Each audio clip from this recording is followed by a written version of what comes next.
Hi,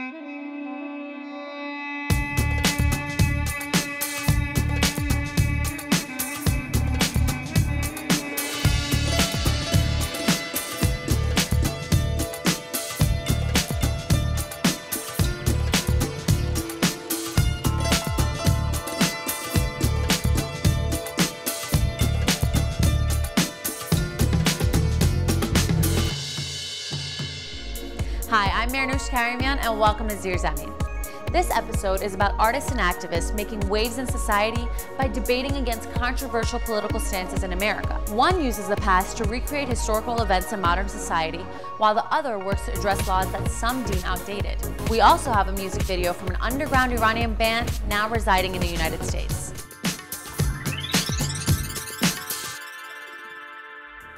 Thanu Yakupitiyage, who grew up between Sri Lanka and Thailand, moved to the United States when she was 18 to attend university. Since moving here as a legal immigrant, she became heavily involved in immigrant rights and community work. While her work with immigrant rights activism became a passion for her, she has also started DJing as a hobby. She sees both venues as useful outlets in bringing communities together and changing what she deems to be outdated ideals. My name is Thanu Yakupitiyage. I'm an immigrant rights activist and organizer, and I do media work in New York City, and in my spare time I'm also a DJ. I started DJing 2 years ago. I'm a dancer. I've always loved to dance. I always sort of found my big human element on the dance floor. And I'm also a person who really likes to be in control, and so that's how I sort of got into music and DJing.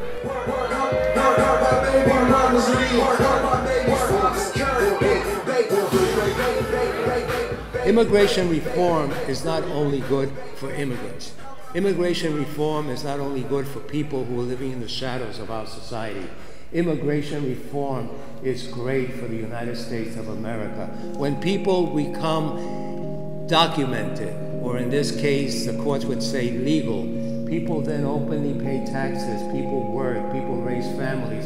The country doesn't suffer, the country gets stronger. As part of the New York Immigration Coalition, we organized a big press conference in New York City that is part of larger nationwide mobilizations for immigration reform. The press conference today had community members and immigrants from every single community in New York, from the Arab community to the African community to the Latino community to the East Asian community. And really what we're trying to do here is to create a coalition of groups and of immigrants who have the same goal, and together we are a political vehicle to push for immigrant rights and for immigration reform. If my parents were to fall sick, they have no health insurance to cover them. If our store were to close down due to the recession, there would be no social safety net to catch us. Luckily, I have been granted deferred action and the authorization to work legally in the US. However, this is only a temporary reprieve of only 2 years. Our only hope to stay together as a family without fear and worry is for President Obama and Congress to act and pass comprehensive immigration reform in 2013. President Obama got reelected. He said one of his priority agendas would be immigration reform, and immigrant rights activists have for decades been pushing for major comprehensive immigration reform that would provide a path to citizenship and legalization for 11 million undocumented immigrants in the United States. Right now we have 11 million undocumented immigrants in America who live their lives in the shadows. Yes, they broke the rules. They crossed the border illegally. Maybe they overstayed their visas. Those are the facts. Nobody disputes them. But these 11 million men and women are now here. Many of them have been here for years. And the overwhelming majority of these individuals aren't looking for any trouble. They're contributing members of the community. This is not just a job for me, this is really personal. I'm an immigrant. The reason why I started doing immigrant rights work was because a lot of my work after my undergrad was in New York City working with immigrants and doing research on racial justice and immigrant rights issues. And for myself as someone who was struggling to figure out my own process in the US, I really related to people who were also struggling. I myself am not undocumented. I'm very privileged and lucky to have a means to stay in the US. People that I know and my friends friends and my community aren't in such a fortunate place. And I started to really recognize the complexities of immigration for a lot of us. You know, people come to the US to build their lives, and I came to the US to build my life. And as someone who came from outside of the US and got an education, it's really stunning to me to see my peers who have been in the United States since they were like 5 or 6 years old and have been undocumented for 20 years and can't access financial aid. I don't really see it as just work. I really see my political being as like an extension of myself. I think of being involved in music and DJing as sort of a means of healing almost, and a way to participate with other people in a different kind of environment. It's people from everywhere. It's like all corners of the world. I think it's really important to have creative elements that really keep you going, especially when you're involved in really like heavy political work. Most of the time we're dealing with like heavy policy, or we're dealing, you know, with clients or community members who are under threat of deportation. One of the most beautiful things about communities is what keeps them going, and for me, music keeps me going, and I know that keeps a lot of my community going, and it's such a big part of immigrant community. I think that one of the ways in which we move a political agenda forward is through a real engagement in cultural politics. You know, my experience in the US has overall been a really positive one. I think this is a place where we struggle and we really push to make things better. I'm not saying that things are easy. I don't think that I even want to really compare the US to anywhere else, because I know that if I was living in Sri Lanka, it would be a whole other set of things I would be struggling for. I think no matter where you live, there is a duty that you have to push to make your community better. I think that's what motivates me. The reason why I live in New York City and want to continue to live in New York City is because this is where my community is. This is where my political community is, my music community, my cultural community. And that for me is something worth fighting for. And I think that's worth fighting for young people across the world. The Yellow Dogs is an underground rock band who originated in Tehran, Iran, and now lives in New York City. They are well known for being featured in the movie No One Knows About Persian Cats. One of their oldest songs, Dance Floor, was written while they lived in Iran a few years ago, but the video was made in New York City more recently. We welcome you to watch this music video by the Yellow Dogs.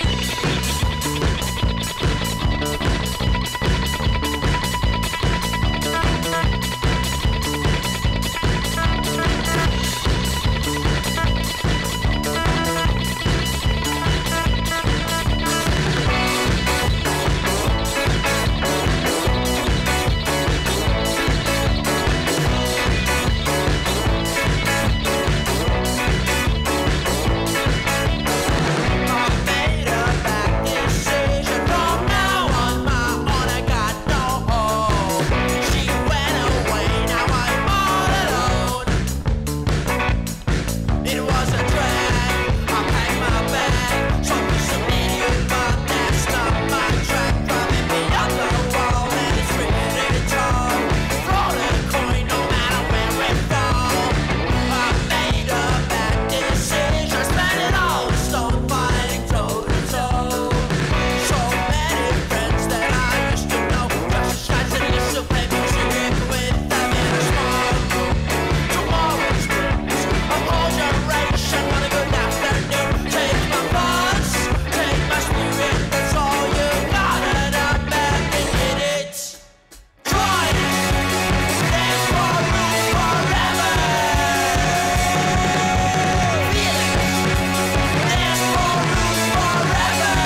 full video, you can check out our Facebook page.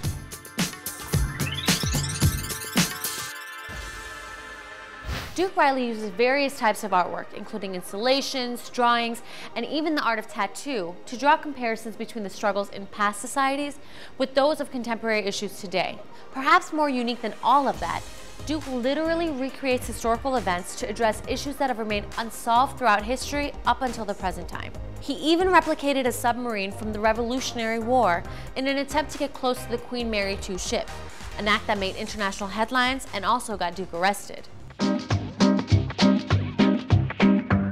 My name is Duke Riley. The artwork that I do is somewhat political and generally involves the water. And I also work as a tattoo artist. Art generally is about risk-taking and kind of pushing the envelope and pushing boundaries, or it doesn't really accomplish anything. I definitely tend to have a little bit more fun on some of the ones when there is a little bit of mischief involved, and maybe I stay a little bit more engaged that way, but it's not a necessary element. My tattoo work is influenced by maritime folk art. That's a lot of the art that I was exposed to growing up as a kid. It's good to look back at things that are no longer to get a better understanding of our own kind of temporary existence in one place and time.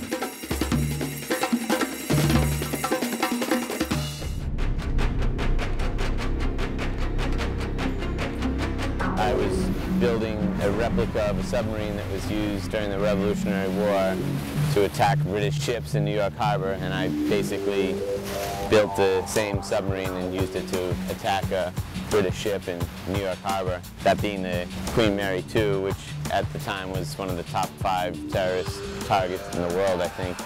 I guess I was sort of frustrated with Homeland Security and the Patriot Act and the general infringements that it was making on people's basic human rights, civil liberties and whatnot. At the same point, you know, we were spending billions of dollars to infringe on these civil liberties, but nothing was really particularly that much safer.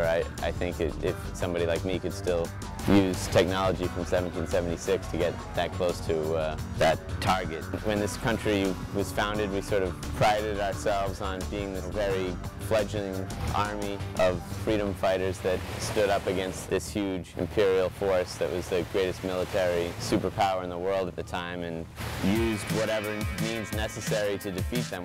So I don't know, I think it was kind of interesting just how the ideology has shifted in the United States. I just applied for a project travel grant through the State Department, and they pretty much told me I was going to go to China. Started researching the waterways, and then I sort of stumbled on the tale of the Shengshao, or the Chinese Zodiac, which involved the emperor organizing a swimming race amongst all the animals to determine the order of years that the animals were assigned. According to the legend, the rat cheated in the race. I decided that after 5,000 years that maybe they should have a rematch, since there was some foul play involved. I was trying to get people to gamble on it both in China and in the United States, and the State Department. They weren't too happy about it when they found out. If I had to think of one thing that maybe it would encourage people, the possibility of doing things that they might not normally think was possible, and for people to push themselves and take chances more and question things, focus on their own individuality, I suppose. And this is the end of our show. If you want more information about the artists and activists featured on ZirZameen, make sure to check us out on one of our many social media outlets. Thanks for watching ZirZameen. See you next time. Con los terroristas.